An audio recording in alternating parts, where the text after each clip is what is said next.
I see you found our little hiding spot in the universe.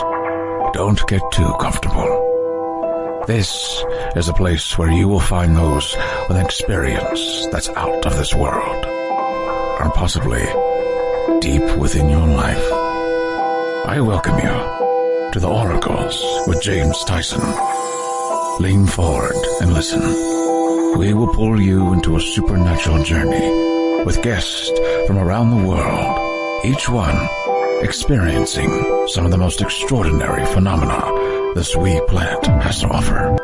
Now, here are the Oracles with James Tyson. Thank you, Liam, and thank you, listener, for tuning into this episode of the Oracles with James Tyson. It's me, James. Today I'm introducing you to my friend Nora Weed. Nora has a lovely little boutique dress store right beside an 1800s mortuary in Tombstone, Arizona. And she occupies both sides. It's right next to a saloon. And she not only sells dresses in a very haunted location on one side of the building, but the other side, Nora takes people on paranormal tours. Now, her building was first opened as Tarbell Undertakers in 1879. That was 2 years after prospector Ed Shefflin founded Tombstone, Arizona. We'll get into why it's even named Tombstone in the interview. The building goes from Doc Holliday's saloon on to about 511 East Allen Street. And the saloon and store, which is Nora's place, are located in the former chapel and family parlor. So that would be where, if the miner or if whoever died, and it wasn't just miners and gunfighters and things like that, it was anyone who died in Tombstone, which had a population around 7,500 back in its heyday. People were dying from everything from consumption or a medical issue, from appendicitis to a viral infection, to lead poisoning because they got shot in the saloon, to a cave-in in a mine, all sorts of things. It was just typical dying. At one point, they had more undertakers in the town of Tombstone, Arizona than they did at that time in Chicago, Illinois, just because of the volume of people dying monthly. I think back then it was about 90 people passed through the 4 or 5 mortuaries that they had in town. The saloon and store are located, as I say, in the formal chapel and family parlor. But the other side, there was a small residential area which is used for the mortician's work. Now, when I say residential area, it's kind of, probably had a bunk or something in there where they could sleep. If these guys were also very rich, so they had probably big houses, and we'll get into how much money they get paid per body. But they call it a residential area. But it was where they did the mortician work, and these morticians also had to be master carpenters, or else you couldn't get the gig, because they were the ones who actually had to make good caskets. And as the town grew, the business took off on another undertaker by the name of George Watt, and became known as Watt and Tarbell Undertakers, and operated under the name until 1887, when the Undertakers eventually went their separate ways. And Mr. Watt moved to Prescott, Arizona, and Mr. Tarbell stayed in Tombstone, and at one point, the business reverted back to the Tarbell Undertakers. When you ever go down there, the double doors at the front of the building were for the carriage hearse known as a Black Maria, which is actually one of the two ones, Black Marias they had. Is next door in a location called the Birdcage. And if you're a fan of paranormal television, every so often a group will go down to the Birdcage and pretend to do a overnight investigation in there and come up with a bunch of bogus stuff. But if you really want to go down there, you can go. It's haunted as heck. But I actually personally, I walked into it once, and I had what is almost like a panic attack going into the Birdcage, because it was like I wasn't supposed to be there. There's something in there that really is more of a cranky energy. But in Nora's place, in Watt and Tarbell, and her paranormal side, it's actually a lot of fun.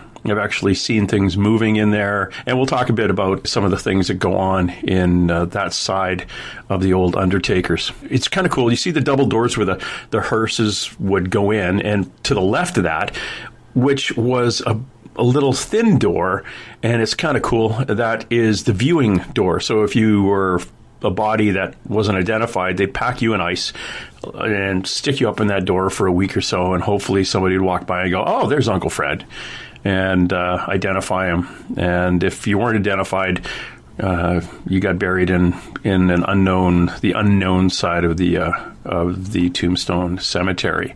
So a lot of fun stuff at Nora's place in Tombstone, Arizona. If you want to check up a little bit more, her website is wattandtarbell.com. That's A&D for and, wattandtarbell.com. And if you want to poke around on her Facebook page, it is Nora's Place.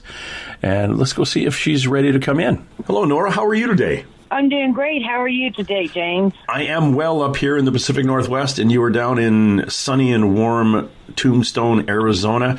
How is it down there for you on this wonderful March day? Oh, it's a beautiful day. I think we're going to be 70 degrees and sunny. And we got slight wind today, so it makes it a little chillier. Well, we were supposed to have snow today, but I think we've dodged that bullet. One of the last little chunks of snow coming in. Now, you and I have known each other for about 3 or 4 years now. I end up coming and going, always bounce around your location at Watt and Tarbell in Tombstone, Arizona. Tell us a little bit, not only about yourself as a sensitive and a medium, but here you are working in a building that's probably one of the most haunted locations in Tombstone, Arizona. How the heck did you actually get into that location? What drew you into that location you're at? Well, actually, I've seen and stuff since I was a very little girl. I was a mechanical engineer, and my family was here, and so I came here. My sister and I went in there with the group that we were working with to actually just investigate it. We got it for 14 days. Before the end of 14 days, started doing the paranormal investigations in there, instead of going back to being an engineer somewhere in Tucson. So I've been in there right at 7 years now. In the Undertakers building. I've enjoyed it. It gets long, hard hours at times, but I kind of feel like I'm finally probably doing what I'm supposed to do. I mean, I made better money as an engineer, but I get more fulfillment doing what I'm doing now. What's a little bit of the history of Tombstone? Tombstone was actually a town. It was originally called Goose Flats. There was a gentleman that was actually a scout out at Fort Huachuca, which is about 27 miles from Tombstone, and he would come out here and he would look for gold and silver. His captains would always tease him that all he was going to find was his tombstone, meaning he would be killed out here because of how violent it was. Right outside of town, he actually found the very first vein of silver right up on top of the ground. And he called that the Tombstone kind of as a joke because he started mining it. Our town actually changed its name in honor of Ed Shefflin because he made Tombstone one of the largest cities this side of the Mississippi. And that's how we kind of got our history. And everybody knows about the OK Corral gunfight. That probably is what's made us more famous than anything, when we have a lot more than just a gunfight. Yeah, you do. And in my experience in Tombstone itself, the buildings that I kind of poked around in, and even the place I stayed, the San Jose house, which was like the first boarding house back in the day, it's a lot more. The working function back in the 1800s of Tombstone is a lot more than just a gunfight that lasted about 5 minutes. But that is the famous part, the old OK Corral, which is sort of still there, even though there's a fence, I guess, through part of it. And it's some of the place the shooting was as a park, but it is close. They did a little reenactment. It's close to where it was. But when you start poking around the buildings and getting to talk to the local people about their history, Tombstone is a lot of fun, but a really dark place. You had more morticians, I think you told me, than Chicago did back in the day. Oh, yeah, we sure did. We had 6 full-time morticians in our town.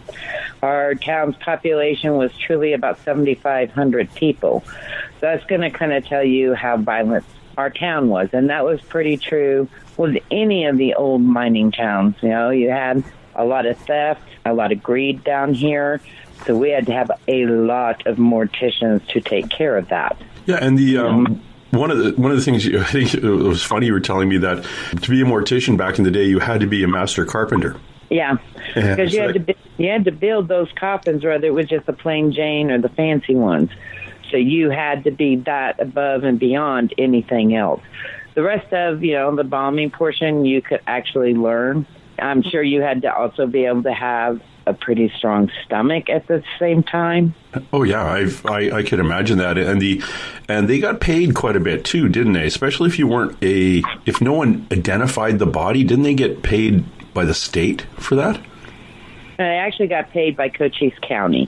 I got paid $20 to actually take care of the body. It actually cost $143 to take care of the body from the embalming process all the way to the graveyard.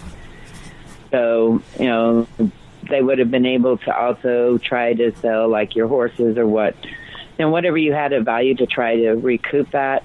But then they would go a step further because they would put you in a viewing coffin, kind of pack it up with ice. And a lot of people look at me when I say that. But yes, we did have ice back then. I'm sure that it was probably more like the dry ice, and the ice factory was actually on Tough Nut, almost right behind our building. So for us, it wasn't that hard to get the ice.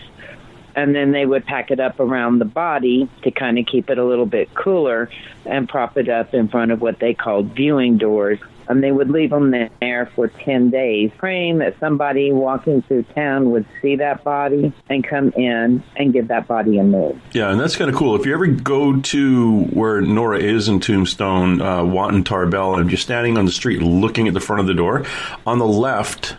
to the left of where the Black Mariah would go in, the opening, there is a slim doorway, which is about 2 feet wide and tall. It's all glass. That was your viewing window, wasn't it? That's correct. Yeah, and they would roll the body up there and just prop her. So if you did, your husband had been gone, or your wife had been gone for a bit, and instead of filing in your missing persons report, I guess you'd take a walk by all the funeral homes and see who's propped up in the windows. Yeah, I'm pretty sure of that, but I'm not even sure if they had missing reports back then, to be honest with you. Yeah, that was it was very common, because I do genealogy for my family as well, and it was very common for even husbands or wives to decide they just didn't like their husband and haul off with somebody else and just leave a whole family.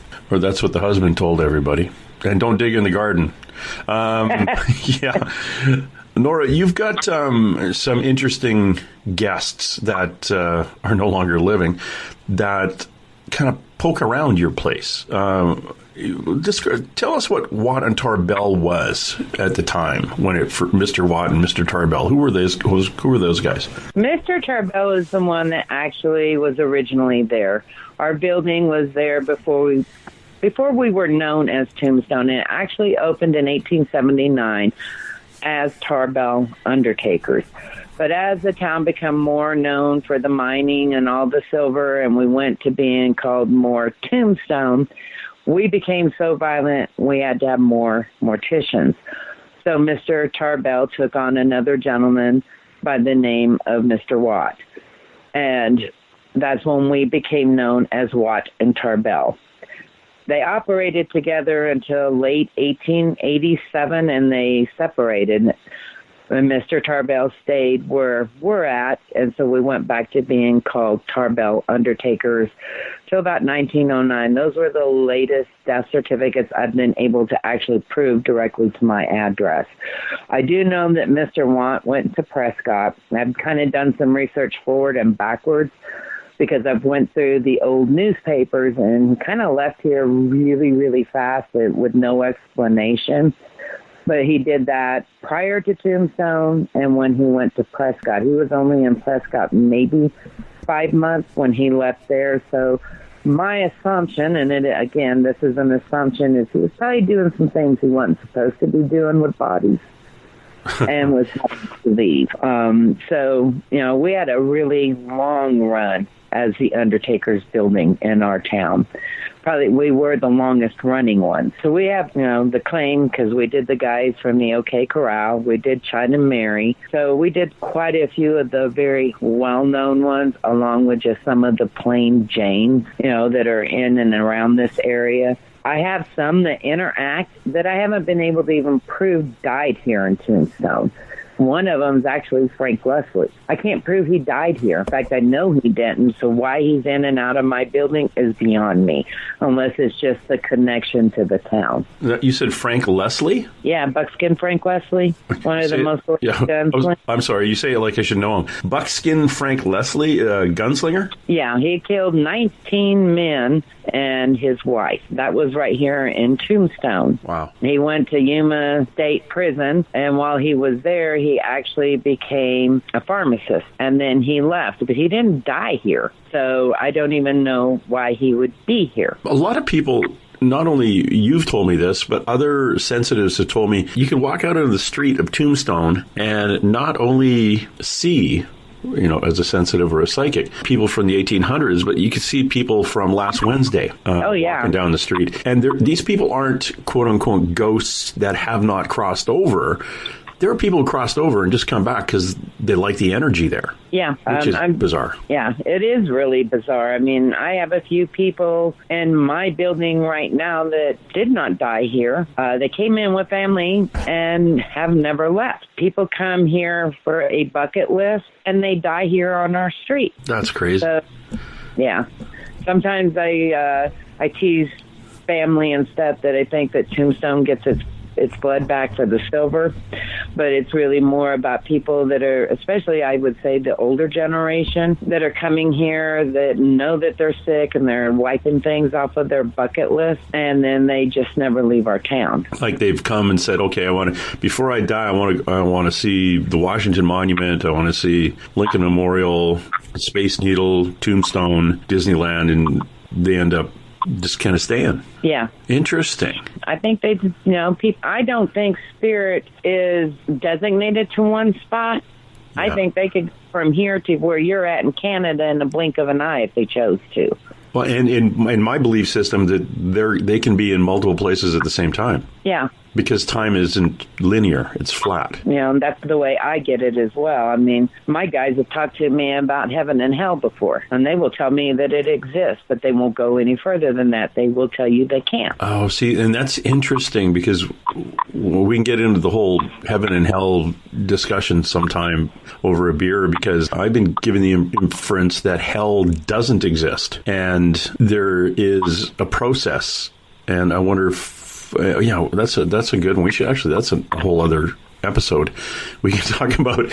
But what I'm fascinated with the people that are there, and like my mother is standing right beside me right now, and she's also can be sipping a glass of wine on the porch somewhere back in the 1970s, exactly at the same time as she's going to a local bar back when she was 25 in the 1940s. And now she's crossed over, of course, and she can do that. But I don't believe somebody who has not crossed over has that ability to travel. I did accidentally bring home a guy from the battlefield, 17-year-old kid killed day 2 of the Gettysburg battle. I brought him home to the west coast of Canada with me. But it was really interesting afterwards, after I got told this by multiple mediums saying, holy crap, you got this 17-year-old kid. He wanted to come back and see the boats on the coast. And I checked about 2 weeks later. I said, so is he still around? And I said, no, he went back. I said, well, first of all, I brought him out. So if he connected to my energy and came out, I could understand that.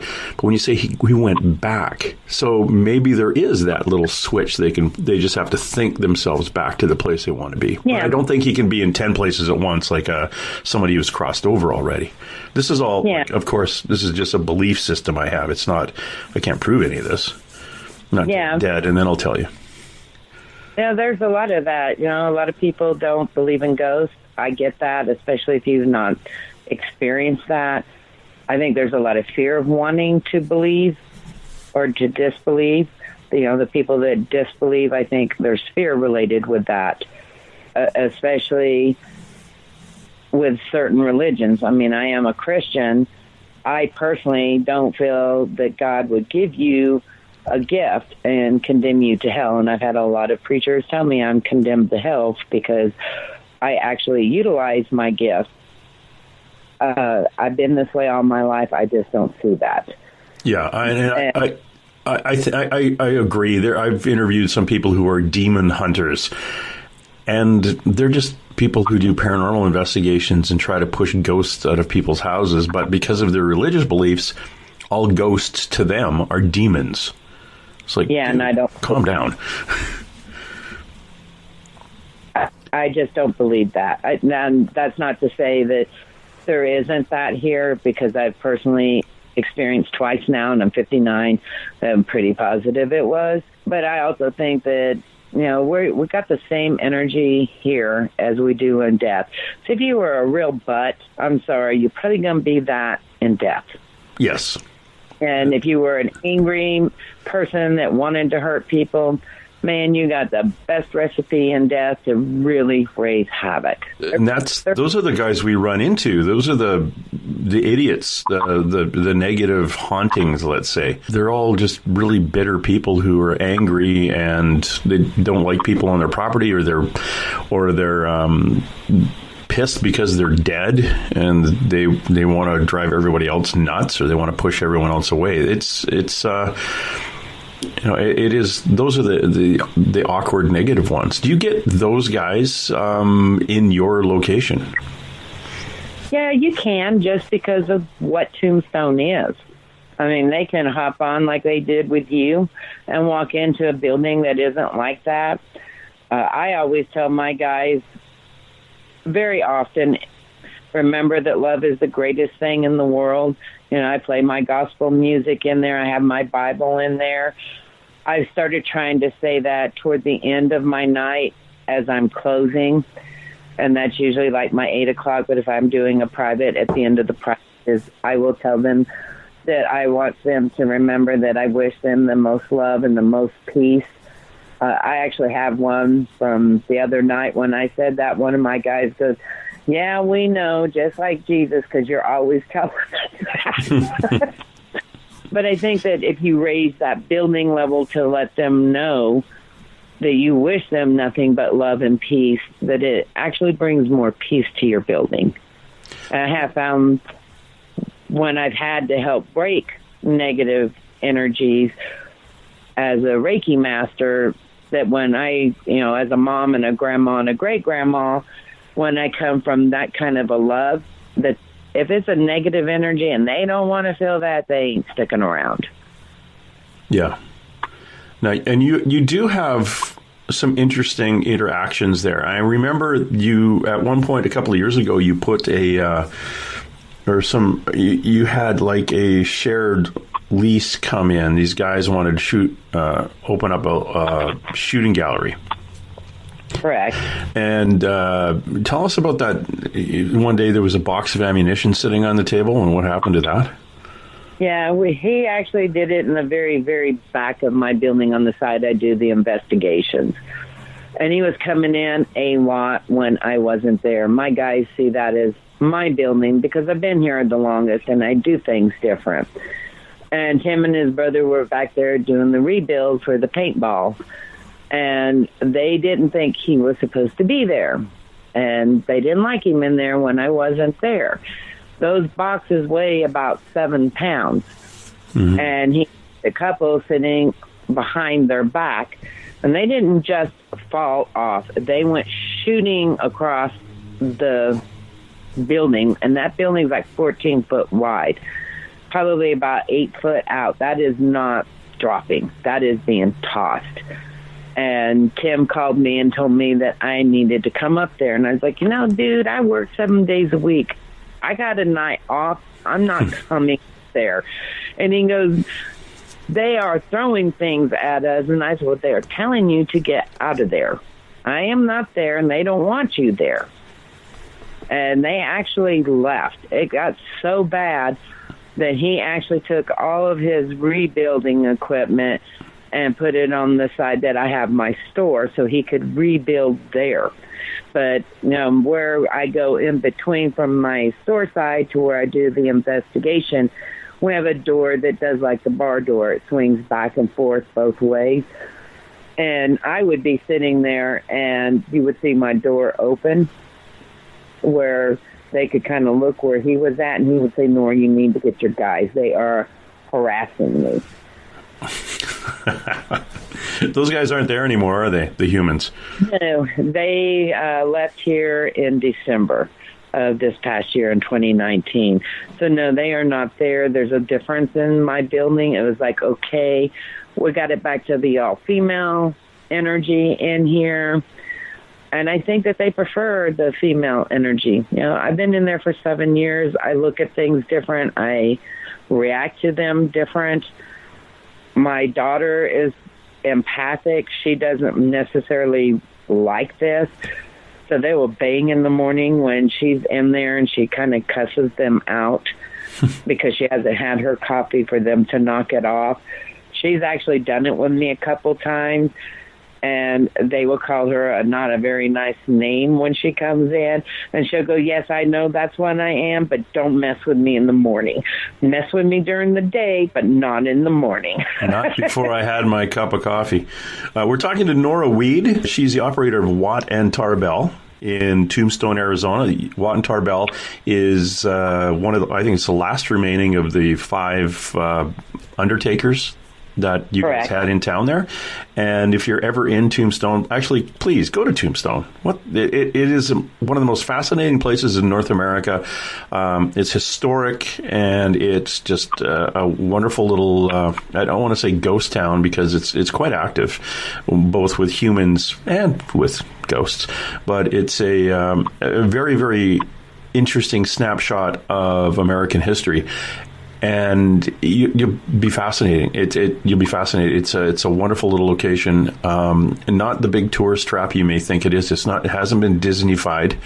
Heck, I went to what is that place? The Winchester Mansion. Yeah. Yeah, it's been Disney-fied. Before you walk in, there's this huge area where you buy souvenirs. And I was talking to one of the ladies that worked there, and she goes, oh, yeah, we had a guy actually come from Disneyland. He used to work there, and he set this up. I went, yeah, you can't tell. Everything was a T-shirt this and a key fob that and a bottle opener, and I just went on and on and on. But Tombstone is not really like that. There is still operating businesses there. Yeah, it's a lot of fun. And right next door to, if you want to go for a beer in a saloon, you can go next door to Doc Holliday's, right on the other side of the wall from Nora's place, and it's kind of fun in there too. Nora, take us through. You put on these little paranormal investigations. How often do you do that? Is it nightly? I do those 7 days a week. I typically won't do it on Mother's Days because my guys will not operate. They will tell me it's Mom's Day, bye. They're pretty blunt about it. I don't do Christmas because they don't like Christmas for me being in there, and I don't do Thanksgiving. If I come in there for Thanksgiving or Christmas, it's because I'm bringing something they've requested. So, yes, you will see, like, food or candy sometimes in there. I do put the alcohol and stuff out there because they ask for it. So those are the main nights that I don't do it. I have to have at least 2 people to do it. Number one, almost all the equipment I use is batteries.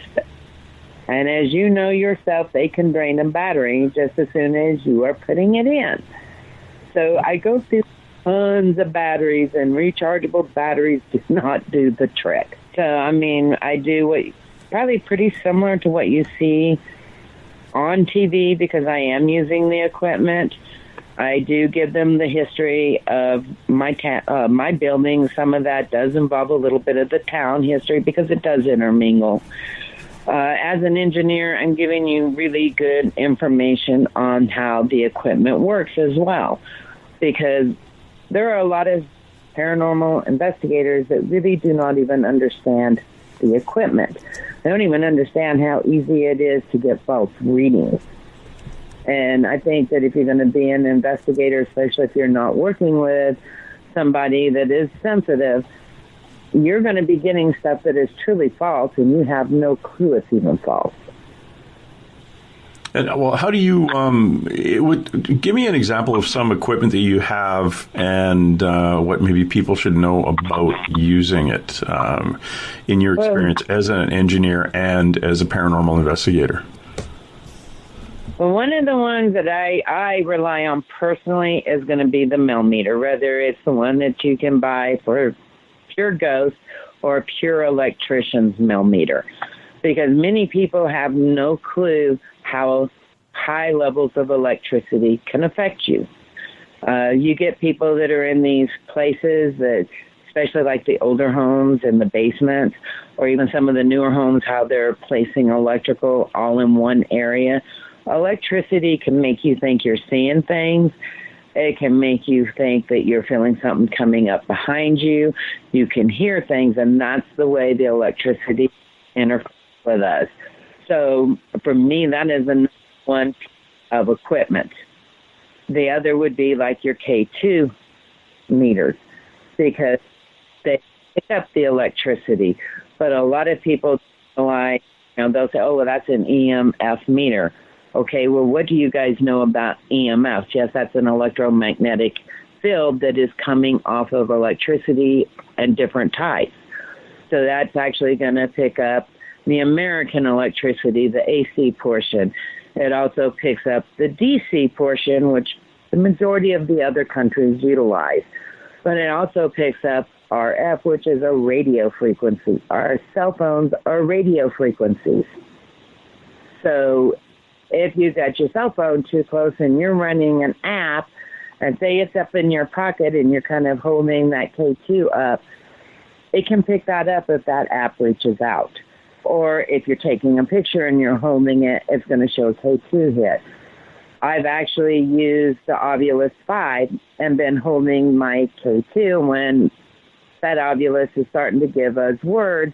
It's setting those K2s off because there's so many batteries in that Ovilus 5 that it is actually a false reading. And you see that a lot on TV, unfortunately, when they're holding that piece of equipment and the words are coming and they're asking and then the K2 is going off. That's truly a real false reading because it's that Ovilus that's setting it off. And many of those guys don't even acknowledge that. Oh, yeah, they won't because it's TV. And we can get into those guys later and their shenanigans at the birdcage down the street from you. One of the things I found with having a cell phone in your pocket, and I recall even realizing this at work, or a guy standing up at a lecture hall with a microphone. Your cell phone will cycle every so many seconds, literally looking for the closest tower. It's constantly searching for a tower. Well, that, you go to a concert and you could actually hear that coming out through the speakers, and the fellow doing the talk would be looking around going, what's going on? You get this interference. Well, it's because it's his cell phone in his pocket and he's got a remote mic or he's got a cordless microphone and it's picking it up. Well, it's the exact same thing that'll happen when you've got your meters and you got your cell phone in your pocket. Every few seconds, it'll move, and you think, oh, I wonder what that was. Maybe we'll just stand over here. Oh, it's done it again. Well, yeah, it'll keep doing it, and if you time it, it's exactly the same seconds apart. It's because of your friggin' cell phone, buddy. But, people see this stuff on TV, and they think, oh, we should buy one of those because then we can talk to a ghost. Well, calm down. That's not how it works. But it's fun. It's I honestly, my biggest thing is if you don't have a psychic on your paranormal investigative team, why show up? Why you've got a 20-room house or building and you're going to walk around to every room and say, hey, is anybody here? Is anybody here? Well, have a psychic with you who walks in the door and says, okay, they're all going to meet you in the room at the end of the hall on the left. That's it. You don't have to walk anywhere else. That's where they are. It's crazy. And I think each group should have more than one. Yes. Number one, a lot of people think, oh, well, I got a psychic with me. I'm going to get something. You know what? That spirit may say, screw that psychic. I don't like that energy. I am not going to interact. So the more you have the better chance you're going to get something. We did a paranormal investigation at a place called Fort Worden. I think it was open 1905, shut down in 1953 or something in Washington State. And a lot of people died there from the Spanish flu, brought back from the First World War. American soldiers back to Fort Worden, which was kind of isolated back in the day, and they died there at that location. Well, we must have had 5 psychics out of the 15 people on the team. And some people would get something from this place, and others would get it from that place. So, and of course, if you have a number of psychics, you defer to make sure everybody's got a notepad and they're writing the stuff down, and kind of look at them when you only need guidance and see what they wrote down at the end of the day and match it all up and say, hey, you guys did all see the same thing. That's kind of cool. Or you did identify the same person coming through. That is really neat. You're verifying information that other people have gotten or the history of the place. Yes. My sister and I actually did a lockdown at John Slaughter Ranch a couple years back. And I was running the store with my mom. My sis and a bunch of them went down there. So I got there right at dark. So I didn't even get to go in and hear Fred and his wife kind of give the history. Well, when I get there, I'm going into a building with no electricity. Yes, it's got a lot of pictures with a lot of the history, but you're not seeing that when you're running a flashlight and watching the ground and you're running your cameras in and out of there and running the electricity up from, probably 1/8 of a mile from down below, trying to get the electricity in to run your cameras. And I'm telling myself what I'm picking up. I didn't realize how accurate I was until they went in there in the morning to dismantle, and I actually got to take the time to sit there and read the info. And, when we still haven't been able to give Fred and them everything, because we actually went in several different times. And, man, the stuff that we got there was amazing. Even with the grid and stuff that we were videoing, I've got things I've never seen happen before. But you get different things when you're going in there totally blind. And that's the way everybody should go. I get people that, we got to do this history, that history. You should do it after the fact. Or that's my belief. And just for the listener who doesn't know who John Slaughter was, Texas John Slaughter, he was a lawman. He was a bit of an adventurer back in the 1870s and settled in the Arizona territory. And he was quite the lawman for what was it, Comanche County? Is that what you would say? No, it was for Cochise County. He actually came here. Okay. Was actually our marshal here for a while, but prior to that, he was also a Texas Ranger. Cool. Usually Texas Rangers at that time were a ranger till death. So even here, he was probably still considered a ranger. He was quite ruthless as well. He owned the biggest ranch. Part of his ranch was also in Mexico. So even Pancho Villa and all of them came to his ranch.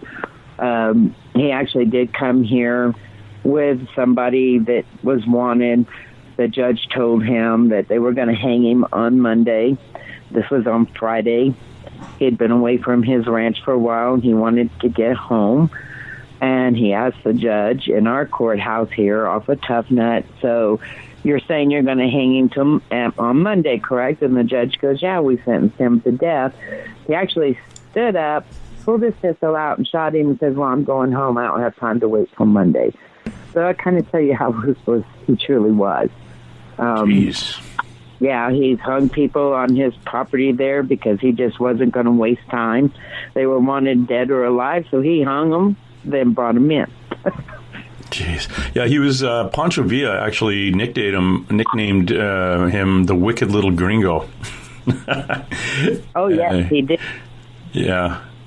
And he was wicked, but he also had a good heart. I mean, he did save an Apache girl.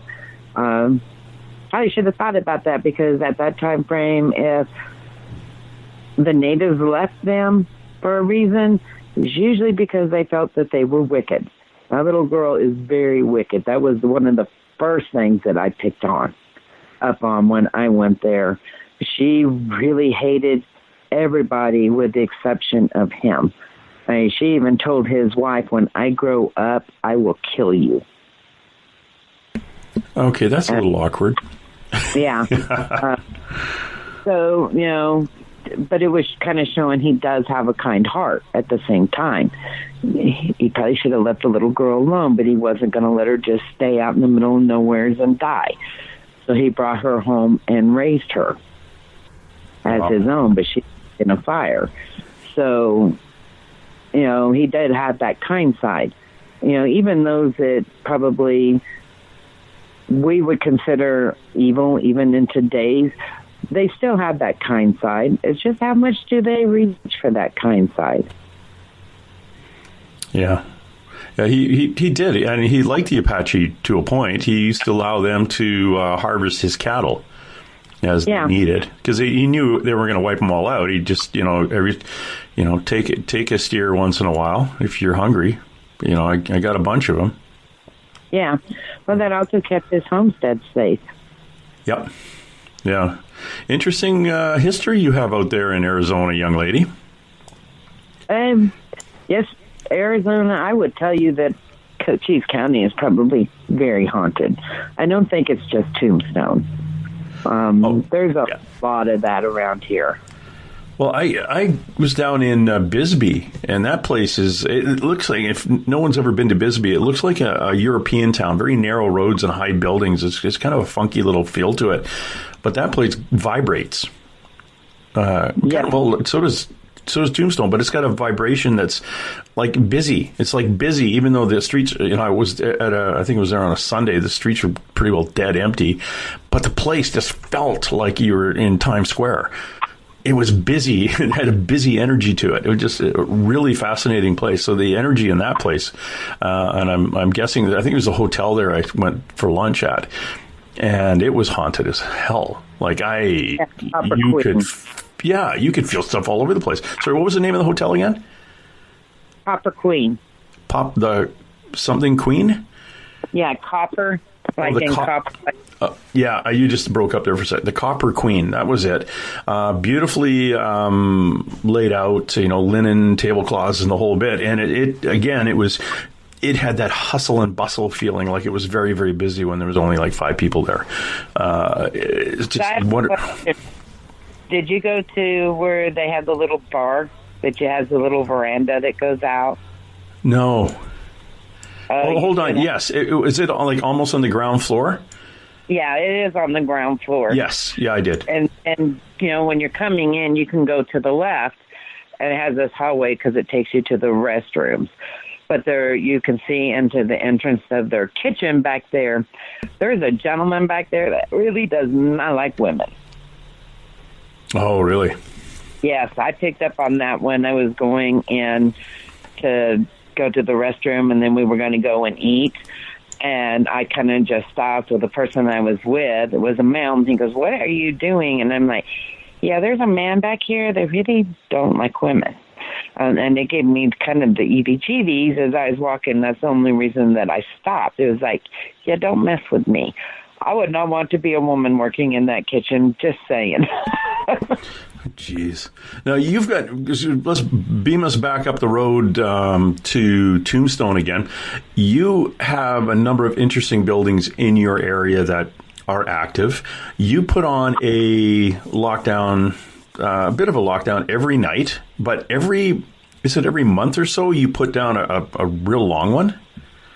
Yeah, we're trying to do it like every 3 months because, I do know the owner of Doc Holiday's, which is also the extension of the morgue because that whole building at one time was the morgue. So we'll do like 2.5 hours in my building kind of on the side that I do it and let them kind of walk around in there, not just sitting around the table. And then we'll take like a 30-minute break where I bring out coffee and snacks and stuff to kind of wake us up after being in the dark for 2.5 hours because that's a long time. And then we'll go over and spend 2 hours at Doc Holiday's kind of walking around that one. and interacting with the spirits that are in that side. And they get a lot of activity there, and a lot of people don't even realize it unless they're just really observant. They've gotten some really good pictures from tourists that have just snapped pictures in there. People that if they're watching the pool table will see the balls do things that they're not supposed to do. They have wine glasses. Sometimes it'll just shoot out and drop to the floor. They've had their trash cans turned upside down when there's nobody in those bathrooms.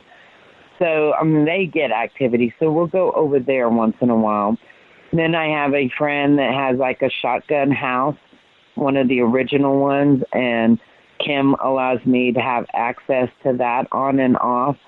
And I've talked to a few of the other business owners here that have told me that if I wanted to do theirs, then I could go and talk to them if I have enough people and bring them in with me to do their building as well. So I'm trying to get it where people that don't typically get to do ghost stuff in those buildings, trying to work it where I can offer that after hours as well. Okay, that sounds actually like a pretty good system that you've got going there. It's kind of using both sides of the wall, more or less. You've got your group over here, and then you can take them over next door to Doc Holliday's. I didn't know Doc Holliday's was part of the original morgue. That's kind of interesting. I could see that now when I imagine walking into your front door. There's not a lot of room in there, so I could see having to, have another chunk over there. Did the morticians actually live on premise, or did they live in a house and then they come into work? They did have like a little small area, but I believe that was the main lady of our building. Her name is Edith. She probably lived and died there. But Mr. Tarbell had his own home here. I know the person that owned Mr. Tarbell's house. They've recently sold it. And then I am sure Mr. Watt also had his own home. I haven't been able to place that because both of those people had 13 and 14 kids. That's no place you would raise that many kids.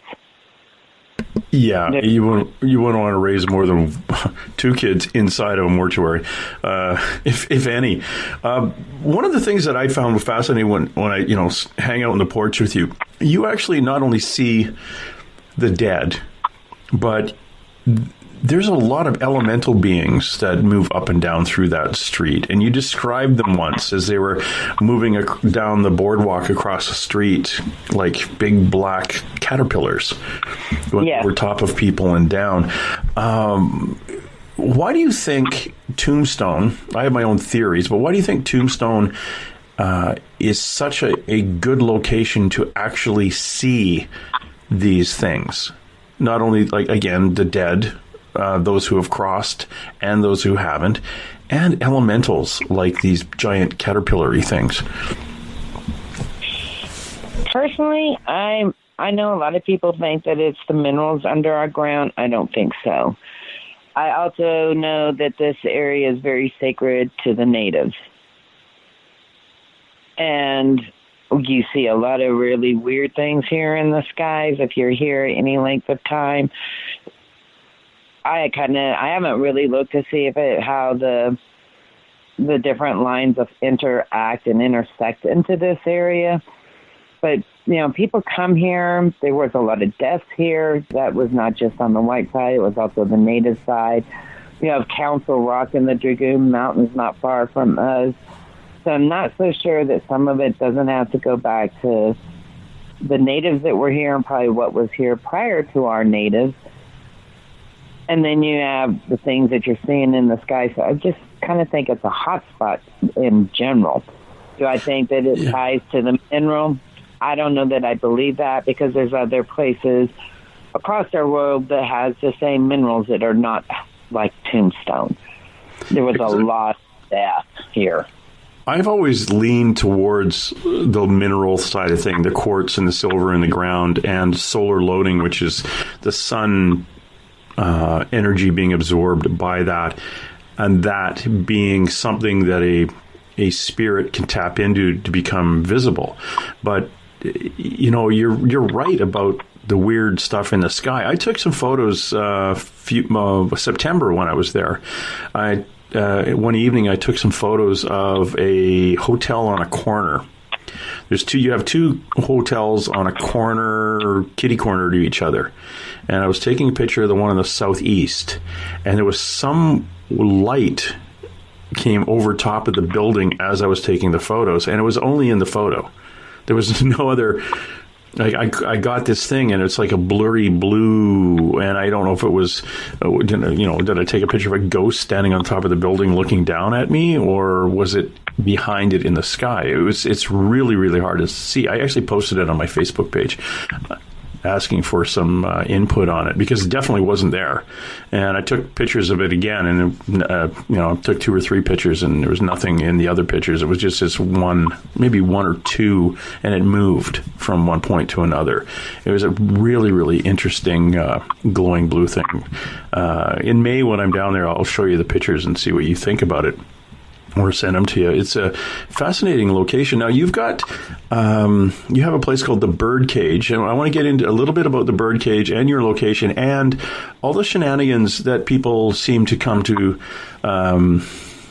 Tombstone to do. You've got a lot of like satanic-y, witchy kind of, I shouldn't say witches, because a lot of the witches I know are actually pretty cool, but some really negative energy humans show up to these places, and they goof around with the dead. And I think that happened at the Birdcage a while ago, and they ended up bringing something in that's up. Is it Watt and Tarbell's Black Mariah, their hearse? Is that in the Birdcage up on the stage there? Yeah, that's the big Black Mariah that sits up on their deal. That actually did belong to our building. Mr. Tarbell purchased 2 of those. I don't even know that they realize that, because I've done a lot of my own history search. He paid quite a bit of money for those from that time frame. Paid $8,000 a piece for those. Jeez. That's a lot of money in 1881. But it has 6 ounces of 24-karat gold on it and 1 ounce of silver. So, that is the reason we have those 2 doors, because he would have brought them in to protect them. A lot of people, he just wanted to keep them black. Yeah, no, he was protecting that gold silver on them. Yeah, so you don't have to be a miner if you got a knife and walk up to one of those things or scraping gold off. Holy cow. Yeah, I heard that there was something negative up behind that thing now as a result of some shenanigans, some witch, and I want to keep saying witches, but more of a satanic group. We're doing a bit of some kind of ritual up there, and it brought something through. Yeah, I've had people that have done both of mine that don't like the Birdcage and say that there's negative. And, we do get the mediums that come here from all over the world. And I've had some of them that have become very close friends that refuse to go back into the Birdcage. The last time I was in there was a few years ago. It was with my daughter. I actually had left equipment and my purse. Of all things, my purse. Both my daughter and I got growled at in there. But, I don't go in there. I do know that anybody that looks across YouTube can even get Mr. Hunley Sr.'s own personal experience in there. When somebody took the Ouija board, he won't allow certain things to go in there. But truthfully, when you're bringing people in and out of your building doing this, if you don't have people that really understand what they are doing to understand what is good and what is not good, you're inviting that. And I get the sense that their people are employees. They don't necessarily understand the 2 differences. Yeah. So, and you can get people that are just generally like that have that kind of energy that they're bringing in. And some of them can just drop them off. And if you don't know what you're dealing with to protect yourself or your building, then you're opening up bad crap. Oh, of course. You can get that in any building. That's why a lot of people go, well, Nora, if they really look around my building, they're going to see I've gridded my building. with stones.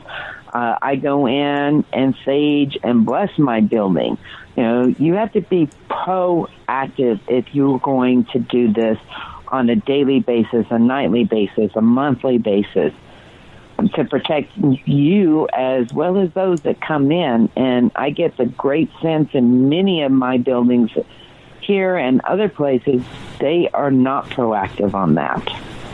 Yeah. I walked in, I think I told you this, I walked into the birdcage because I was going to do the tour, had money in hand, going to finally, because the first time I went in there, I ended up chatting with somebody on the boardwalk and never did get in. And then I went in, walked in the door, and I got inside, I looked around, and I started getting goosebumps on both arms. And it was almost like I've never really had a full-on panic attack or something, but it made me sick. So yeah. I was like, yep, can't go. And I walked out the door. As soon as I hit the boardwalk outside, completely fine. Yeah. Walked back in again, stomach started to flip, walked back out, completely fine. I said, yeah, I'm being told by a number of beings that are around me to get my ass out of that building. Yeah. I have the hardest time blocking. I walk around open all the time. I try the best to be grounded, but gosh darn it, I'm constantly one big antenna drawing everything in, and I'll forget. I constantly will walk into a place and go, oh crap, I'm wide open, and I've got to then take a step back and kind of block, and then remember as I leave the building to leave everything there. I'm terrible at that, and I most likely walked into that building with all my antenna and my welcome signs up, and my guides, my protectors are like, get your ass out of here. And see, I'm totally the opposite. I'm closed. I have to personally really work about being open because of my past as a kid. Shutting down and blocking is my number one strength. See, and that's what I've always been bad at that. That's why, I'll bring things, I'm bringing stuff home all the time. When I'm conscious of it, I shut down. I block, and I do my little meditation as I'm leaving someplace. It takes literally seconds to basically say, hey, you guys, thanks very much for letting me in here, but you're not welcome back. This is your place. It's a nice place. I'll come back and visit, but you're not coming home with me. Yeah, literally that kind of that quick. But in my head, it comes out a lot quicker, and sometimes I'll just even ceremoniously I will just wipe both hands. Yep, I'm done. Everything's here. Off we go. Because I have brought things home. I've had guys standing at the foot of my bed from paranormal investigations, staring over top of me. And I was like, okay, I totally forgot to clear myself as I left. But that place, I was being yelled at to leave. You are not coming in here. And it's awkward. I've been getting a lot of people that are sensitive and truly know that they're mediums that have been telling me the same thing. And it is typically more there than any place else. Yes. Because I've been into almost every building in the old part of Tombstone, including the courthouse, and where the gallows were. I didn't feel anything like that at all. Now, I do on the gallows at night. I won't go down to that area at night. There's something not really nice there at night. So, and I won't go there at night. There are certain places I will not walk at night here because it changes. Oh, you have different energies coming through. Yeah. Than you do during the day. Interesting. Yeah, the building right across from Shefflin Hall, that building, I won't walk past it at night. I get the EBGBs. I feel evil there. Yeah, not walking there. What did you call that? It was across from Shefflin Hall? What was known as the Bella Union. I don't get a good vibe off of that building either. There's several locals that feel the same way about that building. The locals here we get people come here, oh, there ain't no such thing as ghost. Yeah, give me 3 months and then come back and tell me you don't believe in ghosts. Some of them is not even a week, and they're like, okay, we just had this weird thing happen on the house that we just bought. It's, yeah, I didn't think you believed in ghosts. Yeah, well, we're kind of rethinking that. Because I don't care where you go in Tombstone, you're going to, if you do not believe, stay in this town. Stay in this town and give it some time. This town will show you that there's something else here. Okay. So now I'm going to have to go back. Now, the Bella Union, that's the Adobe Lodge Hotel? No. It was a restaurant.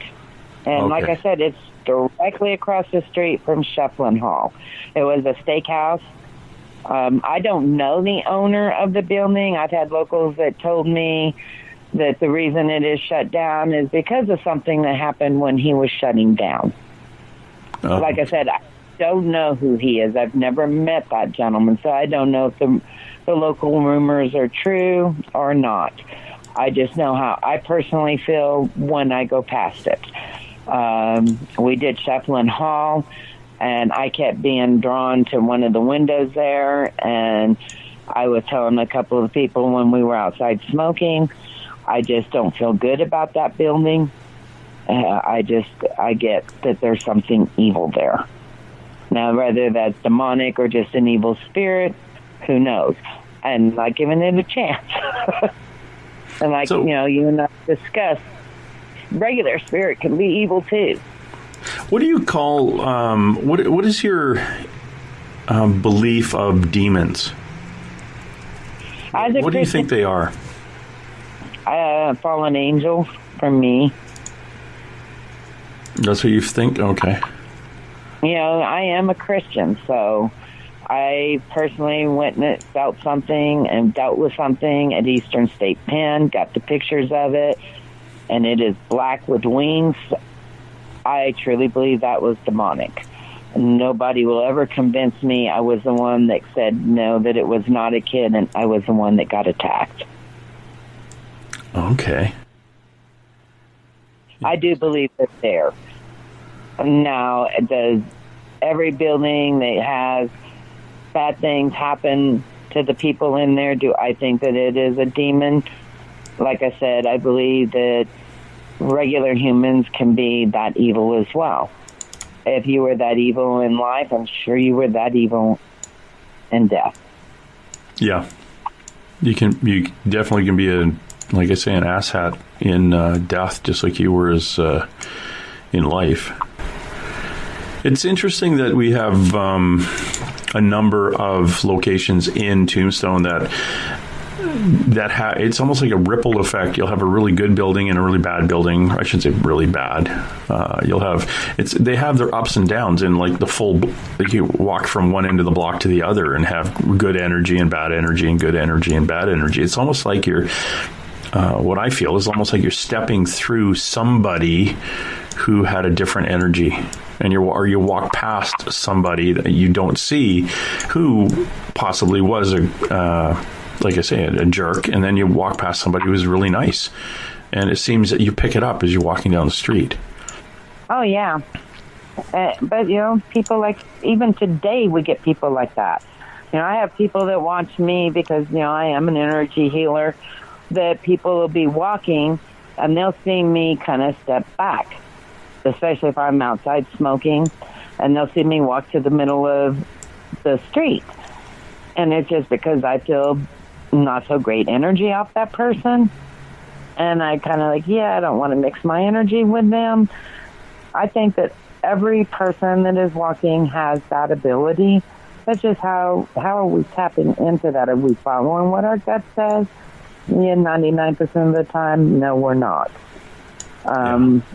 We should, and we don't.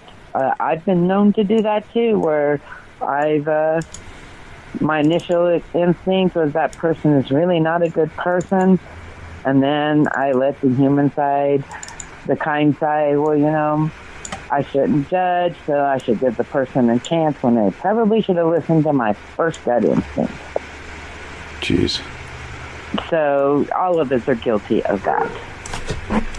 Yeah, it is an interesting location. It is drawing in a lot of very unique people, I must say. There's a lot of seniors who travel through there doing the RV, like you say, the bucket list. A lot of young groups. Like I sat through one of your paranormal investigations that you had in which would have been the garage area back in the day, but very active with a number of the things that you put in there and a number of the props you have in there. And it I think this group, some of them were for Canada too. They actually came down there. It was what they wanted to do, and they had a really interesting time. And I remember, who was it? There was a girl standing up you have a barrel in there with a couple of different whiskey bottles on it and a little bar set up, and her dress, the bottom of her dress was being pulled. Oh yeah, being pulled out. It was fascinating, and you had there was always that one skeptic person saying, "Oh, that must be a breeze from the air conditioning." Going, "Why, air conditioning?" Right? There was no breeze. There's no doors open. There was nothing, and this woman's dress kept being pulled out, and it was dropped again, and would be pulled out, and it was dropped again, and it was fascinating. But I'll be posting in the next few days. I had one of my friends up there, and a lady that is a full-time RVer and she was actually recording. And you can see that Missy is standing really still, and she had a stroke. So she has to hold on to stay still, but you can see she is still. And you can see her white jacket being pulled in and out. And you can see it by the grid light, but I'm actually putting a flashlight on it. I've started incorporating that because I get the people that, they're moving. All right, I'm getting ready to show you. Boom, here's my flashlight. I want you to see these people are definitely not moving. This isn't them breathing. And if you're breathing, it's not being pushed in like a hand and then being pulled back out. Breathing does not do that. So I will be posting that in the next couple of days because the lady actually texted me her video because it was very obvious. This is not her moving. This is not her breathing. It is just in one spot. It's by her hip. It is not in her rib cage. Where are you going to be posting this? Up on my Facebook page, Nora's Place LLC. Eventually, I need to get more of that posted up on my website, which is whatandtarbell.com. I don't get a chance to do the website, but on the website, we have all the reviews hooked to that. So Nora's Place on Facebook. Yeah. And whatandtarbell.com. Now, the and, is that A-N-D? Yes, A-N-D, not with the ampersand. Okay. Whatandtarbell.com. So if you guys are wanting to go over and check some of the Nora stuff out, whatandtarbell.com. That's WATTANDTARBELL.com. And on Facebook, Nora's Place. LLC. LLC. Are you a lawyer? No, it's a limited. It's the way taxes as a partnership and stuff. You can, you know how our governments have to protect ourselves. Yeah, that's why. I'm just teasing you. Have you ever done a investigation? You were talking about the Shefflin Hall down on Fremont, the corner there. Was it Fremont and 4th? That's where you were saying across the street is the Bello Union Saloon. That was from 1878 or something. That was kind of creepy that you won't go into. But have you ever done an investigation in the Shefflin Hall? Oh yeah, and we got a lot of good stuff in there. That only did that for the Masonic guys, but we got access to the entire building. So I've never posted any of that stuff. I just gave it to the one guy that wanted us to do it.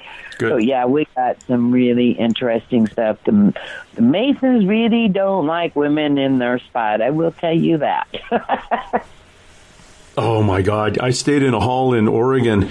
I want to say Forest Grove, Oregon, or something like that. It was it's called the Lodge, and it was an old, back in the day, before healthcare and life insurance and pensions and things like that. Masons build these huge housing complex, or big, almost like a hotel, for people who are Masons, so their family, once they retired and moved on and sold their homes, they can move into a room in one of these big in their lodges. And this was back in the 1800s, and it was turned into a hotel by the McMiniman family out in Oregon, who buy up a lot of these old properties and turn them into hotels. And it had a theater in it, and it was just wonderful. A couple of little pubs. Anyway, creepiest place though. And of course, and they have artists. They come in, like you walk out in the hall and look down to the end of the hall, and there's a person standing there. Excuse me. And it's actually a painting of a person on the end of the hall, and it scares the crap out of you if you're not paying attention. It's like you forget about it. You walk out at 3 a.m, turn around, go, oh, okay, it's a little old lady who's actually just painted on the wall, life size. Freaky. But it's got that vibe too that. Like it's still being occupied by all the old Masons and their families. But the Shefflin Hall, when I was there, they were getting ready to do a play. And I was talking to one of the actors, and he says, yeah, we totally try to ignore what's going on in here, because stuff will get moved around, or they'll hear laughing and giggling. You know, if they do say something that's funny in the play, in the rehearsal, they'll actually hear somebody laughing at their, like, it's like an audience in there. So the spirits are interacting with the actors, even though it's just a rehearsal. So it'd be kind of fun energy in that place. Oh yeah, and you get that. I think the fun energy is because you have fun with them. Yeah, I think that you're right. As long as you're having fun, and I think that energy itself, the energy of us having a good time, is positive. That energy comes out of us, and it's if you're a lower vibration being, you know, that's something you can tap into and feel good yourself about. And yeah, I think. Yeah. So, what is new that you have coming up for 2020? You've changed. Obviously, your tenants got out of there in December. Are you expanding again? Like you want to do these lockdowns, the bigger ones, including dock holidays every 3 months ish. But have you got any other plans to expand on the paranormal side of things within Watt and Tarbell? What I just want to do, I would like to get people that teach mediumship, you know, the teachers, they would be willing to bring their students in and, you know, go ahead and pay that $20 to come in. I can use equipment or not. You know, my building is a proven hot spot. What better place for them to teach their students? You know, I personally got 7 years in there. I know who's in there as a whole, you know, and it makes it where I don't have to be the lead in there. And I can actually play with my own gifts with them at that point in time. But I think that my building is a great teaching spot. I actually have one person that's a friend that's doing that with her students this month. And I am so looking forward to having that in there where they can see what equipment utilizes, the way it works, but for them to be able to use their skills that they're learning. It's a great place for them to learn. I would like to expand that in there. I actually do tarot readings in there. I also do my Reiki healings in that building. I've had Reiki Masters that tell me, oh, that's not just really a great place. I feel comfortable doing that. My guys kind of leave me alone when I'm doing it. So I don't feel bad when I'm doing my Reiki in there. I know my guys aren't going to attach to them. My guys like what I do in there. They're not going somewhere else. Yeah, it is a good place. It's I quite enjoy hanging out in there. To me, I don't feel anything untoward. It was kind of creepy when you had your tenants in there. There was a lot of mixed energy. But I think that's what they brought that in. They were a little. I'll use the word mixed.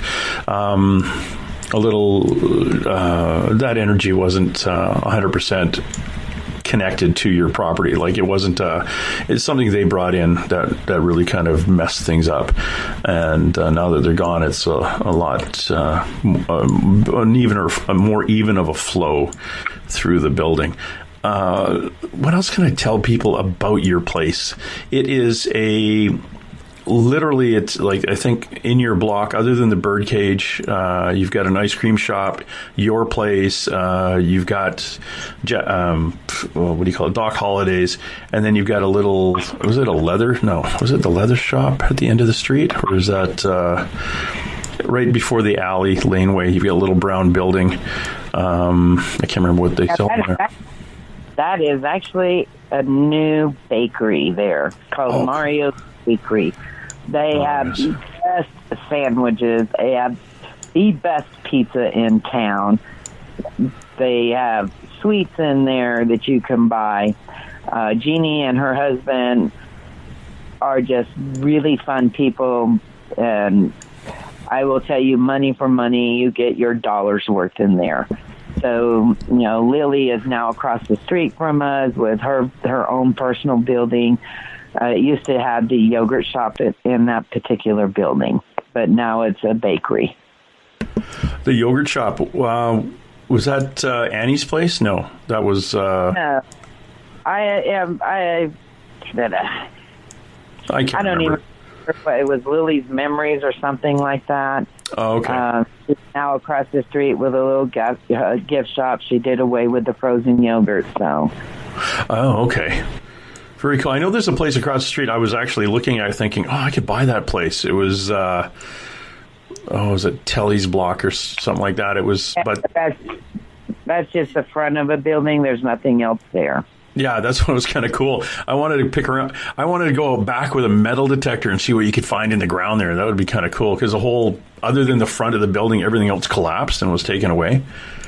Yeah, well, it still has a roof that's kind of coming down in the back.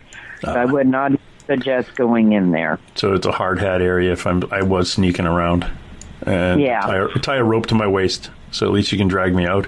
Now, let's talk about you mentioned it's $20 to come in and do the investigation, and people think, oh my God, you got to pay for that? Well, yeah, because you're right next door to an actual active saloon, and you have to kind of say, hey, you guys want to be quiet? How about shut down early? So you've got to pay for them, to shut down to a point. You've got to share the space. Nora actually tries to keep the music down, and I do have, the one building that, our storefront that kind of buffers that. But people forget we're an actual working town. Those of us that are in these buildings, if we don't own them, we are paying money to lease them. I am leased 2 buildings. Leasing is not cheap. No, it's not. We pay prices here like what you're going to pay in New York City, Dallas, Texas, because our town seems to think that we're a major metroplex. And we depend on tourists that come in. And, not only do you got your lease, you got your sales tax, including what I'm charging you. Part of that goes to the state of Arizona for sales tax. And right now, I'm probably the cheapest. The birdcage is up to $25 and plus to do theirs. And I am paying my $20 right now. If batteries and stuff keep going up, I may have to go higher. I am doing my best not to charge more. We used to do, when I did paranormal investigations, people would say, well, how much does it cost? And this is a private one where they call you into their house because they want to know what's going bump in the night. And, what can we pay you? How about just donate some batteries? Go to here.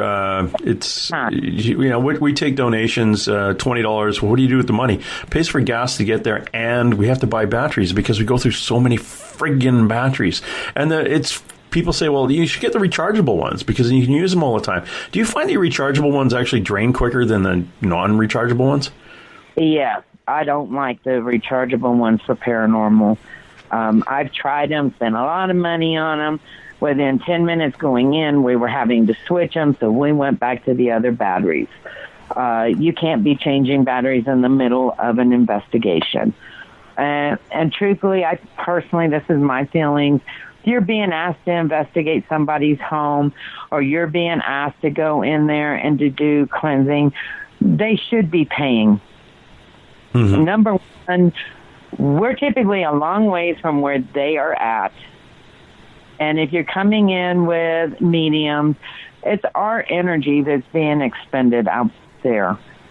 And energy should be exchanged for something. And our time should be exchanged for something. And people get upset when you say, I can't go that far. I've personally been asked, can you come into Michigan? Can you come over to my place in California? No, I can't. Number one, I got to close my business down. If you really need me to go, you've got to pay what it's going to cost me to shut my business down, my gas there, if I have to stay the night. I'm not paying for that out of my pocket. I have enough places right around the area that I'm at. I can do right here and not have to pay for that gas. And the ones that I'm doing it with here say, hey, Nora, if you want to do it, I'm going to let you do it. I usually try to give them something for that as well. So that's one of the reasons these privates are so much more. It's not just my time. I'm having another business sometimes close down so we can go in there. Or they're paying an employee to be in there. Yeah. And people just think that you should be giving them this time for free. I got a news flash for you. Those people that are you seeing on TV, they're not getting in these places for free either. Yep, that's true. A lot of people think that you show up to the Queen Mary with your TV crew and, you just, the doors open up and you walk in saying, hey, I'm a very famous person within this very small part of the media. You should let me in here. Well, you do negotiate. Okay, we're going to be advertising for you. So instead of paying $500 an hour, we're only going to pay $400. Okay, that makes sense. But they're paying a lot of money. Oh, yeah. It's crazy. It's when I do a paranormal, when I did paranormal investigations, it was almost like you'd get volunteers to go in. And the reason we would go in and why we wanted to go in and not have to charge somebody was these people doing the investigations were just fascinated with doing them. And they thought it was fun. Unfortunately, after a while, you get these people are not. There's no really such thing as a professional paranormal investigator, but they get good at it. And once you walk in going, yeah, ghosts do exist. Okay, fine. Now, what is it you want as a client? What do you want us to tell you about if there is something in your house? And you don't have like squirrels in the attic or the squirrels under your hat attic.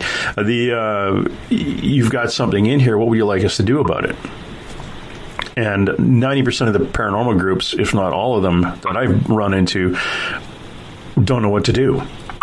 Yes, yeah. We've proved there is your place is haunted, and the client's going, dude, I know it's haunted. I just want you to find out what it is and why it's here. Well, we've talked to it. We're going to go back now and listen to all our recordings. And the groups that I belong to would do that. They'd have pictures of the things. We'd have photographs of things, ghosts, full body apparitions, and recordings of two-way conversations with them. But we weren't allowed to tell the client because the guy who ran the group was, no, if we tell him, then he won't let us back in. And I want to take a bunch of other people, tromp through this person's house and show them that there are real ghosts. And then once that group's done, I'll take another group through. And you've turned the friggin' client's house into a paranormal tourist trap. And it's not what we were hired for in the first place, or requested for in the first place. So do you want to communicate with whatever's opening and closing your cupboards at 3 a.m, or turning the TV off and on, or standing at the foot of your bed? Try to find out why it's there, make a deal with it, cross it over, see what's going on. No, don't want to do that. We're just paranormal investigators. We're Bob's Paranormal. We are Michigan Southeast flipping whatever. It's like, dude, why are you there? I'm ranting now. Sorry. Yeah. Well, no. But I get so pissed over that. Yeah, I get that. And when you're doing that with a client's house, you're also doing that like you do with my building. The owner of my building is the one that wanted us in there. He wanted us to give them a run. Because I was going to go back to engineering, and he approached me, the one that holds, he's owner and the leaseholder, and he says, how would you like to go up against the birdcage? I already knew it was haunted, and I said, well, if I do it, we're doing it totally different. It's not going to be a tour guide. We're going to do it the right way. But once you start doing that, the building becomes even more active. So these people that are wanting these houses done, my suggestion for them is make sure you get the right group in there, number one. Number two, don't continuously bring in other people because you're making it even more of a hot spot. What I do get, this is my personal peeve, and I'm going to do it as a business owner that has a building that is haunted, and I get these people that come here from all over the world that do the video logs that they're putting up on YouTube, where they're getting money for doing these logs because they got sponsorships that are coming in. They've got the high ratings with the people that, you know, because of the way YouTube does, if you get so many viewers, they pay you as well. And they come to businesses like mine and say, well, here's my business card. You need to let me in for free because do you know how many people that I'm going to get for you? Hello, I've had that happen. I've not ever had any what I could prove came from your video logs. Right. Number one, people come here for that. And many of the people don't even have a good following, and they ask us to let them do it for free. And I just don't agree with that. And I'm like, no, you can go next door to the birdcage. You can pay their 4-hour minimum lockdown at $100+ an hour because you're not coming into my building for free. Yeah, which is a good way of doing it. I own the business, but my time is still worth something. Yeah, you're not. Yeah, you're not in a position to be opening the door for everybody to come in and make money off of your business. No. I have people like you that are friends that, I go and spend time in my building with. I have a friendship there. There's a difference. Yeah. Yeah, and because you know me, and you know that my intent is more curiosity than it is I'm going to make money off of this. It's like I like knowing what you know and seeing all the stuff that you see. That to me, I'm just fascinated with this whole haunty, paranormal-y kind of thing. But yeah, that's kind of like what I'm saying. It's a friendship. Rick McCollum comes in. He's never done really anything to put out through his stuff. He does Hollywood Ghost Hunters mag, but I have a friendship with him. I talk with him just like I do you outside of this that nobody else ever hears about. Yeah, because it's just friends. Yep. Those people, when they're here, if they're still hanging around after I'm closed down and we're going into my side and shit happens, it happens. Sorry about the cussing. But that's a friendship deal. It's like minds that are sharing my building or even Tombstone. And it is our curiosity. And we want to be around like-minded that aren't saying, oh, you're crazy. Yeah, no kidding. Well, you did have that thing happen at the Birdcage a few years ago by that television series that I really hate. We're going to do a lockdown. We're going to be here all night. And they stay like for an hour and a half and then film a bunch of the employees wearing period costumes and then blend them in to pretend that they're ghosts that they saw. Yeah. I don't want to mention any names, but, Ghost Adventures. But what a pile of horse crap that is. If their viewers only knew the crap, I don't think they probably very seldom get back in the same place twice after they screw them. We used to call it back in the film industry back when I was younger and I had a film location company. It was called burning a location. You come in saying, we want to film MacGyver in your store, and they go, oh, that'd be great, and you film it and just trash the place and leave. And it's like, hey, the next time someone wants to film, it's like, yeah, get out of here. I don't want to ever see any film crew in here again. You've burnt this location. So that's kind of what that TV series does. It's just a horrible setup, but they've got fans, so they don't really give a rat's bottom. And don't need those guys in there. One particular person doesn't care about the fans. Personally, I like Aaron. I personally watched him with the kids, especially those kids. He is the most awesome, genuine person. I personally did not get to meet him. Really, I mean, he came in the building. I've got pictures of him, but I didn't get to spend time with him. But I'm a local here. I'm here every day, days that they're here. I'm observing what's going on. I'm seeing who's genuine, who's not genuine out there. I also read people very well. He is very genuine. The other one, not so much. I think he's a jerk. Pretty much, yeah. Well, Aaron and Nick, they were the ones who started it. And then the wedding DJ ended up being a friend of Aaron's, and he kind of came in and then threw a monkey wrench into the whole event and took over to be famous. But it was the way look. Yeah, and he was at a friend of mine's place, the Omen House out in California, David Omen's place down the road from where the Sharon Tate murders were, about 200 feet away. And he was there for about an hour and a half, and he had to go out and meet a groupie that he had hooked up with. So Dave's looking at him like, what? He says, yeah, I don't really care. I'm out of here. I'm going to get laid. I don't care. It's just the mechanism to become famous. And I've run into that a lot, where you've got a lot of these, especially about 5-6 years ago, every group of people who wanted to get literally into the actors union or get onto television, they wanted to have a paranormal group. So you had a bunch of YouTube, or not YouTube, but Instagram influencer girls get together and say, we want to do a paranormal TV show. That way we're going to get our faces out there even more. It's like, dude, like you and every other little group of girls running around here, or a bunch of guys want to run around. You want to get a TV series. Like, we're done. Like paranormal television, it's interesting, but that's about it. It's interesting. And I think... Go ahead. What gets me is most of your TV shows are all men. However, my experience, and I do this every day, with the exception of basically 3, it's women that are into this. It is the women that are your main psychics and your main mediums, your empaths. They're the ones that are into this. As a whole, you are very rare.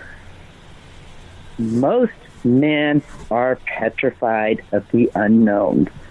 So if they're going to do this, they really need to show it for what it is. It is mainly the men in my building that if they're going to be scared and scream, and has been men in my building. The other thing too, like you're right, it's 68%, and this stat goes back to 2014. Wherever I first was given these statistics, but I can't remember now, but 68% of empaths are female. Yeah. So the odds you're going to get a sensitive or an intuitive male is, you've already cut that down. And then you've got to, eliminate the ones that don't believe and don't care and move on. And I find too, when I was doing paranormal investigations, we would go into locations and there would be two guys in a room for an hour and a half and nothing. And then one of the girls in the investigation would walk in, and all of a sudden, boom, we got chatterboxes. And it was like they were. And this is kind of interesting, Nora, and I'm going to throw this at you, because this is something that I'm finding is I really believe it's not the equipment or the location, it's the person who is in there communicating. Some people can walk in and get photographs of all sorts of stuff and get communication and dialogue and literally back and forth conversations, and another person in the exact same location won't get anything. It's that one person can go to it. If you have one of those magnets, those ghost magnets on your team, that person's going to get everything, whether they're intuitive or not. Some people just the other side play to them. Okay, you're going to take my picture? I'm going to stand right in front of you. Okay. Yeah, and it is because we're more open for that. They know that we're coming in there. Many times not necessarily wanting it, but we are open to it. And if we do get it, we're not calling them out. What I am going to also tell you is I don't think that if you're really truly going to investigate someplace, I don't think you can get it in one time. The spirits need to also know they can trust you.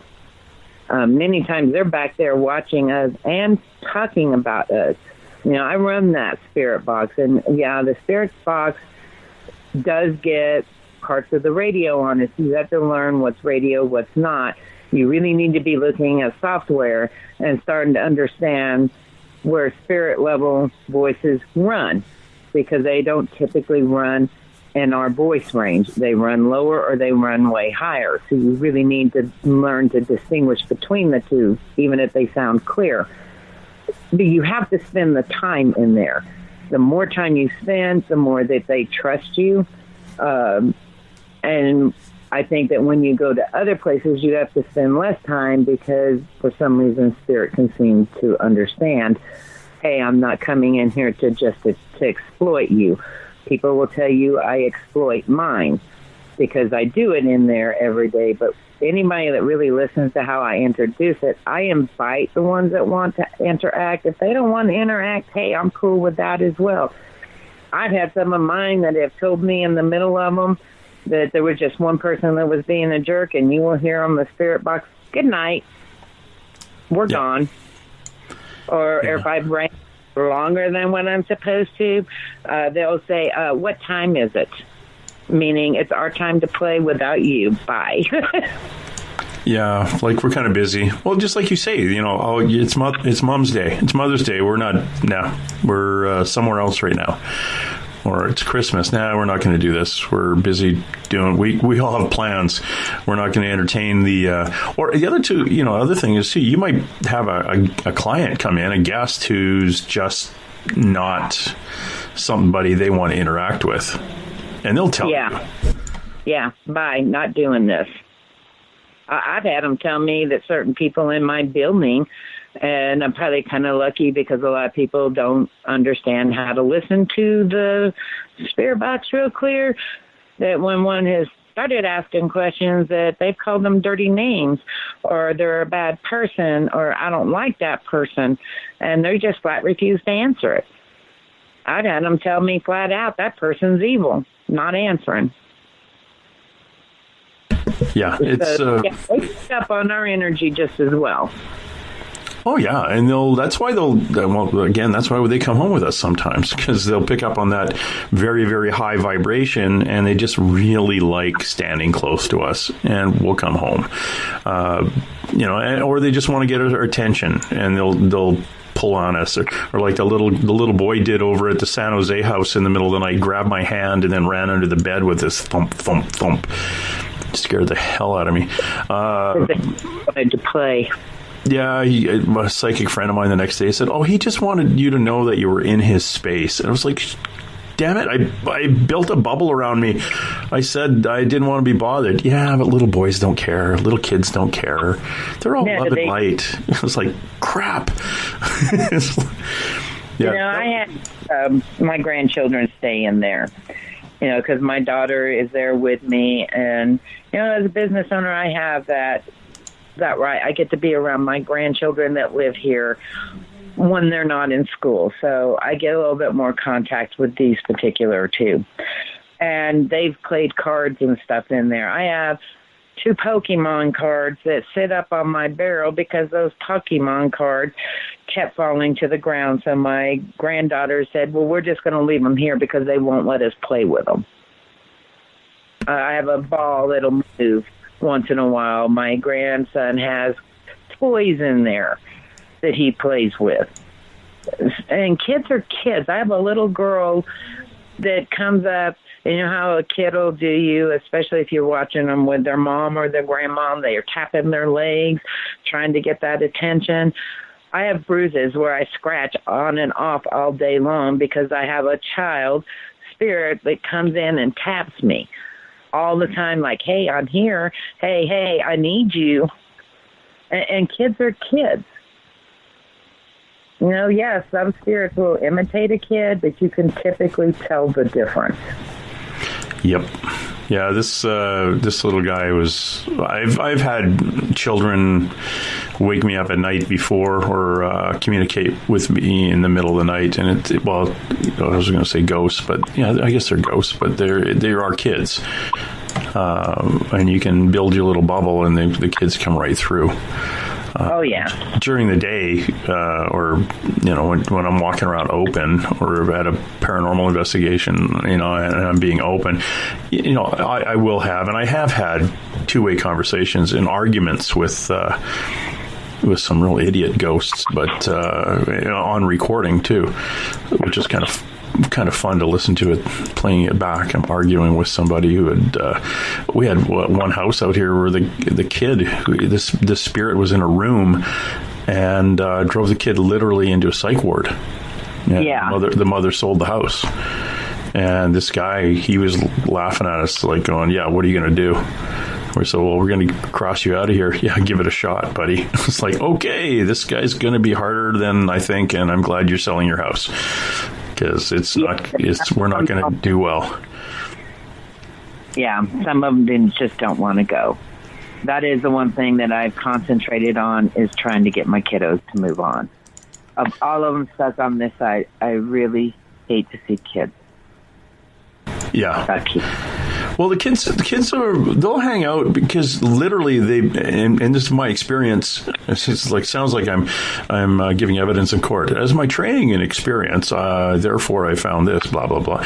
But what I found was that children, the reason they don't cross over is literally stranger danger.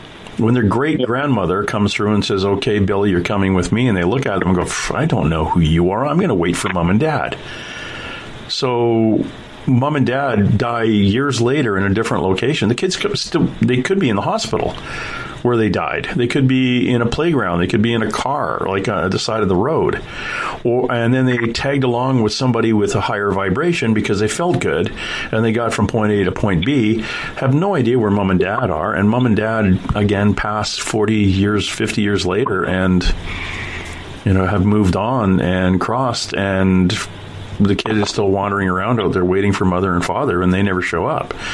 So it's getting them to move on and to trust that it's going to be a good place, because they're happy where they are to a point. There was a little girl. I was at the I can't remember what it's called. It's a really good restaurant, and if you like to have Indian tacos, it was wonderful. It's right across from the memorial of the battlefield of the Little Bighorn, and there's a restaurant there and a gift shop, and downstairs there was a girl there. I was talking to a lady, and I said, oh my gosh, there's a little girl running around up here, and I stopped and I said, oh, there's a little girl downstairs too, and it's really cluttered downstairs, and she's hiding in the clutter because she's afraid. Yeah. And this lady looked at me and said, yeah, how did you know that? And I said, I'm seeing her right now. And I just picked it up because she was downstairs. And she was just afraid of the other ghosts. She wasn't afraid of people. She, I think she passed. Determined she passed in a house not too far away. She got sick. She was still in her nightgown, probably around 8 to 10 years old, and she had passed. She got sick and passed away, and she found her way to this location because it was kind of a cool place, but she was downstairs and she was just hiding because she was scared. She was afraid of ghosts. She was a ghost, and I felt so bad that she was down there. And I was going to mention that there are locations that you would anticipate are really negative and crazy haunted, but I tell you, one of the most wonderful locations. This is kind of funny. Pure, loving locations is that battlefield of the Little Bighorn. I actually, don't tell anybody, this is just between you and me, but I took a pebble from that battlefield, and I took it to a psychic conference in Scottsdale, Arizona in September. So I took the rock in August. September, I took it and I handed it to a psychic, and I said, "What do you see?" And he held the rock in his hand, and he says, "Well, I see I'm on a hill and I'm looking down and there's water and farmhouses. And if you actually stood at the place I took the rock from and looked southwest, you look down to the river, the Bighorn, or the Little Bighorn, and and some houses out in the distance, like a barn." And I said, "What else do you feel?" He says, "It's just absolutely pure love." And I said, that is really interesting. And then we started thinking, I told him where I got it from. We started talking about it. And you can imagine that battleground was being blessed the day after the battle. American Indians came through and started blessing the land. And that land ever since has been blessed by numerous denominations and people coming and praying over it and blessing it. And there's a bush beside a monument right at the Custer's Last Stand little hill. And that bush is covered in little ribbons and medicine bags. Yeah. It's probably the most blessed location. And and therefore has a really positive, happy energy. And you're thinking it was a horrible, horrible battle. Yeah, it was. But it's fixed. And that land is actually purified. As a result of it. Now, conversely, think of places like Bergen-Belsen and Auschwitz that we still demonize. That's a horrible place, a friggin' vile, disgusting place. The energies on that land are constantly being told that they're bad, and a lot of millions of people died there. Hundreds of thousands of people died there, and we're constantly, when we think about it, we're casting negativity onto the land itself. So it's never going to grow. It's never going to heal. We just keep ripping the scab off that scar. Oh yeah, and it's not. And that's one of the reasons that I always tell my people, in there, that they are loved.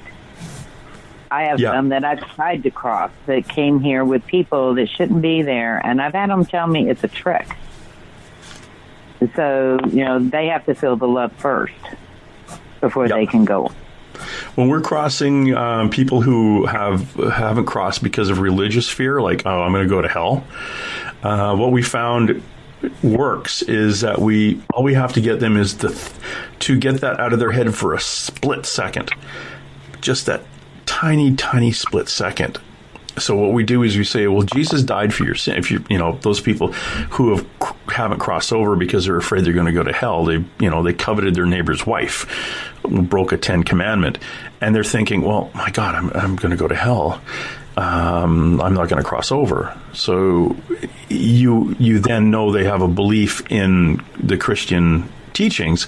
So you say, well, Jesus died for your sins. Why would you still be punished? Wouldn't that be a waste of his life?